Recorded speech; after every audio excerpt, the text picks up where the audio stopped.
The funeral of Malcolm-Jamal Warner was nothing short of heartbreaking, a moment where time stood still for those who had grown up with him, worked alongside him, or quietly admired his strength and spirit. Held in a private ceremony surrounded by family, friends, and former co-stars, the atmosphere was heavy with sorrow, but also filled with reverence. What no one expected, however, was the emotional thunderclap delivered by Bill Cosby, his on-screen father and real-life mentor. In a tribute that caught everyone off guard, Cosby, frail but determined, rose to speak through tears, grief, and unfinished memories. What followed wasn't just a eulogy. It was a confession, a reckoning, and perhaps one final gift of truth in Malcolm's honor. A father's love. Beyond the screen. Bill Cosby's relationship with Malcolm-Jamal Warner was far more than a professional connection. From the moment Malcolm was cast as Theo Huxtable, a role he landed at just 14, Cosby took him under his wing in a way that transcended Hollywood mentorship. Cosby was a father figure, sometimes stern, sometimes gentle, who invested heavily in Malcolm's growth not just as an actor, but as a young black man navigating a world rife with challenges. Insiders from The Cosby Show often recall how Cosby spent hours after shooting, teaching Malcolm about the nuances of the entertainment industry, the importance of personal branding, and how to maintain integrity under the relentless spotlight. Cosby believed in Malcolm's potential, and Malcolm responded with deep respect and loyalty. In interviews, Malcolm often credited Cosby for teaching him how to be a man, beyond the confines of the television set. This mentorship was a foundation of their relationship, a bond forged in the pressures of stardom and the hopes of family. The heartbreaking impact of loss. The news of Malcolm-Jamal Warner's sudden death at 54, reportedly from a drowning incident in Costa Rica, stunned the entertainment world and fans alike. But the deepest grief was felt within his closest circle. Bill Cosby, a man who had endured his own public battles and controversies, was reportedly overwhelmed by the loss, whispering in disbelief, "Not my Theo, not my Theo." The heartbreak was palpable. Cosby's decision to speak at the funeral surprised many, given his frail health. Yet he insisted on being there, determined to honor Malcolm in his own way. When he spoke, it wasn't a polished, scripted eulogy, but a raw, heartfelt outpouring of pain and truth. He began gently, sharing intimate memories from behind the scenes, quiet moments of laughter, private jokes, and the times he had seen Malcolm break down over heartbreaks and rejection in Hollywood. Cosby acknowledged the immense pressures Malcolm carried, pressures the public rarely saw. "This industry can eat you alive," he said, his voice shaking with emotion. But Malcolm walked through fire and never let the smoke touch his soul. The crowd was visibly moved by Cosby's honesty and vulnerability. But then his tone shifted, growing darker and more urgent. He spoke of betrayal and failure, revealing that those closest to Malcolm had not always been protectors. A tribute from the depths of pain, Cosby began with gentle recollections, stories of private moments behind the cameras, jokes shared between scenes, and times he had seen Malcolm cry over heartbreak and rejection in Hollywood. He spoke of the immense pressures Malcolm endured, pressures that often go unseen by the public. "This industry can eat you alive," Cosby said, his voice trembling. But Malcolm walked through fire and never let the smoke touch his soul. The crowd was moved by the sincerity and vulnerability in his words. But then, Cosby's tone darkened unexpectedly. He spoke not just of love and memories, but of betrayal and failure. "There were people around him who didn't protect him," Cosby declared, his gaze steeling. "Whispers, dangers, pressures, and now he's gone. Not because he was reckless, but because others were." The room fell silent. Those words hung in the air like a sudden thunderclap. Was Cosby implying Malcolm's death was no accident? Was there something, or someone behind the scenes that had contributed to this tragedy? Nervous glances passed between mourners. Even Felicia Rashad, seated near the front, bowed her head and closed her eyes tightly, bracing herself for what was coming next. Cosby closed his eulogy with a plea that cut through the silence. "Theo, wherever you are now, forgive us. We couldn't save you." Tears streamed freely. For many, this was no ordinary farewell. It was a cry for justice, a call to acknowledge that Malcolm's death left questions no one wanted to face. Felicia Rashad's quiet revelation days after the funeral, Felicia Rashad, who played Claire Huxtable, Malcolm's on-screen mother, broke her silence in a rare and intimate interview. Choosing a private setting without cameras or media pressure, Rashad spoke candidly to a trusted journalist. Her words shocked many. Rashad revealed that just a week before Malcolm's death, they had shared a late-night phone call, a rare, vulnerable conversation in which Malcolm's usual humor was replaced by exhaustion and a subtle desperation. Early in the call, he said something chilling. "If anything ever happens to me, I want you to know I love you, Mama." Initially, she thought he was just being emotional. But what followed unsettled her deeply. Malcolm confided that he was under pressure from executives, former associates, and unseen forces, attempting to pull him back into dark situations he had long walked away from. "They want me to stay silent," he told her, "but I can't do that anymore." When she pressed for details, Malcolm only responded cryptically, "You'll see. It's going to come out soon."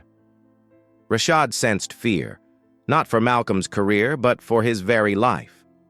This disclosure reframed Malcolm's death from a tragic accident to a potential warning sign of something more sinister. Was he preparing to expose Hollywood's hidden machinations? Did his courage to speak truth place him in danger? Rumors, secrets, and unanswered questions. When Felicia Rashad's quiet yet powerful revelations about Malcolm-Jamal Warner's final days became public, the ripple effect was immediate. For those who had long admired Malcolm not just as a talented actor, but as a thoughtful, principled man, her words confirmed suspicions many had harbored quietly. Rumors quickly spread that Malcolm had been gathering evidence, recordings, emails, contracts, that peeled back the polished surface of Hollywood to expose the industry's hidden, darker dealings. Some whispered that Malcolm had uncovered damaging information about influential executives. Insiders who preferred the truth remained buried. Others suggested that after decades in the spotlight and battles with the industry's unyielding gatekeepers, Malcolm had grown deeply disillusioned. There was talk that he was ready to walk away entirely, perhaps even to blow the whistle on cultural theft and manipulation practices that he'd long warned about. Despite these murmurs, no official investigation ever acknowledged or pursued these claims. To the public, the story remained a tragic accident, an unfortunate drowning in a remote lakeside cabin. But among Malcolm's closest friends, family members, and co-stars, that narrative never sat well. The silence and lack of inquiry only deepened the feeling that something vital was being ignored, or worse, deliberately suppressed. The official account under scrutiny. The official police report outlined a quiet, uneventful arrival. Malcolm had checked into a secluded cabin near Vancouver in the late afternoon, alone. Staff at the resort described him as polite but visibly tired, carrying groceries and luggage as if preparing for a brief retreat from the world. Surveillance cameras captured a solitary figure walking toward the cabin, weighed down not just by bags but by invisible burdens. But the peace of that evening would be shattered. The next morning, Malcolm's lifeless body was found in the water near the dock. The coroner ruled the cause of death as accidental drowning, attributing it to asphyxia. Officially, it was a straightforward, if tragic, accident. Yet those who knew Malcolm best noticed glaring inconsistencies. The timing of his death, the ominous pressures he'd alluded to in his final conversations, and most hauntingly, the cryptic warnings buried in Bill Cosby's funeral eulogy painted a picture far more complex and unsettling than a mere accident. Friends and colleagues whispered about missing footage, unexplained phone calls, and locked doors, details that the official narrative either overlooked or refused to explain. The public accepted the official account largely because no alternative was presented. But for many in Malcolm's inner circle, the facts felt incomplete, a puzzle missing critical pieces. The questions lingered. Was his death truly accidental? Was someone trying to silence him before he could expose uncomfortable truths? Was the industry he had challenged finally exacting a brutal price? A legacy of love and unfinished battles. Malcolm-Jamal Warner's life was, at its core, a testament to perseverance, dignity, and quiet strength. From his early days as Theo Huxtable on The Cosby Show to his later work as an outspoken advocate for authentic black representation, Malcolm carried himself with a grace and integrity that transcended the camera's lens. Yet, as the heartfelt tributes from Bill Cosby and Felicia Rashad revealed, Malcolm's final chapter was clouded by fear, isolation, and perhaps even betrayal. These were not just the struggles of an aging star or a man facing personal demons. They were the battles of someone who had dared to challenge an industry resistant to change, who used his platform to speak uncomfortable truths about race, power, and cultural exploitation. For those who loved him, Malcolm was more than an actor. They saw a courageous soul who risked everything to expose what others wanted hidden. His death was not just a loss of talent, but a silencing of a voice that had become increasingly fearless in its pursuit of justice and truth. Malcolm's story and the unanswered questions surrounding his passing urge us to look deeper, beyond the public image and official statements. They remind us that true legacy is not just about fame or success, but about the courage to stand firm in the face of adversity and to speak truth to power, even when the cost is high. Inconsistency. 2. No surveillance footage. Another glaring and deeply suspicious detail revolves around the surveillance system at the secluded lakeside resort where Malcolm had checked in. The cabin was equipped with multiple cameras, particularly focused on the dock area, a place where guests commonly gathered to fish, enjoy the lake view, or find a moment of quiet. Surveillance footage could have been a neutral witness to Malcolm's last movements, providing clear answers about his whereabouts and actions in those critical final hours. Yet, when investigators reviewed the tapes, they found nothing. No video showed Malcolm leaving his cabin after sunset on that Friday night. Officials explained this absence by citing a technical malfunction. The cameras, they said, were simply not recording during that crucial time frame. But for many watching closely, this was a coincidence too convenient to accept at face value. The timing of the failure seemed almost perfectly engineered to erase any visual record of what transpired. Questions immediately followed. Was this truly an innocent technical glitch? Or was it something more sinister? An intentional act designed to cover up evidence or prevent the capture of an unwelcome visitor or incident? This gap in footage left a hole not only in the timeline, but in the integrity of the entire investigation. Inconsistency. 3. The locked cabin mystery. Perhaps the most confounding and perplexing inconsistency came from the state of Malcolm's cabin itself. When the cleaning staff arrived early the next morning, just before his body was found, they discovered something baffling. The front door was locked from the inside, the bolt still firmly engaged. This simple fact raises a profound and troubling question. How did Malcolm leave his cabin to end up at the water's edge if the door was securely bolted from within? Could there have been a hidden exit unknown to the resort staff? Or was Malcolm not alone that night? Was someone else with him inside the cabin? The locked door suggests a scenario that diverges sharply from the official narrative of a solitary accidental drowning. It hints at the possibility of someone else being present, or worse, something that the public has not been told. Family and close friends, already grappling with grief, found themselves restless and haunted by this detail.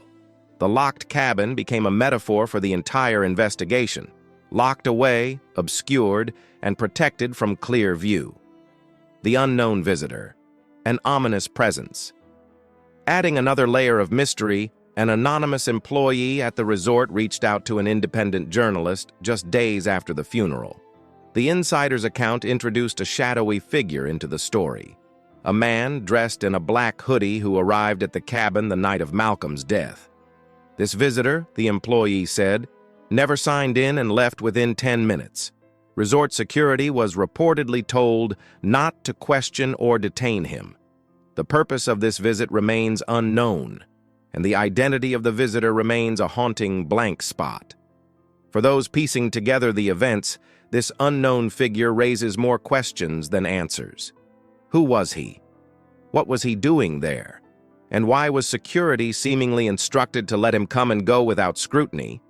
This ominous presence feeds into the growing suspicion that Malcolm's death was not the simple accident presented by authorities.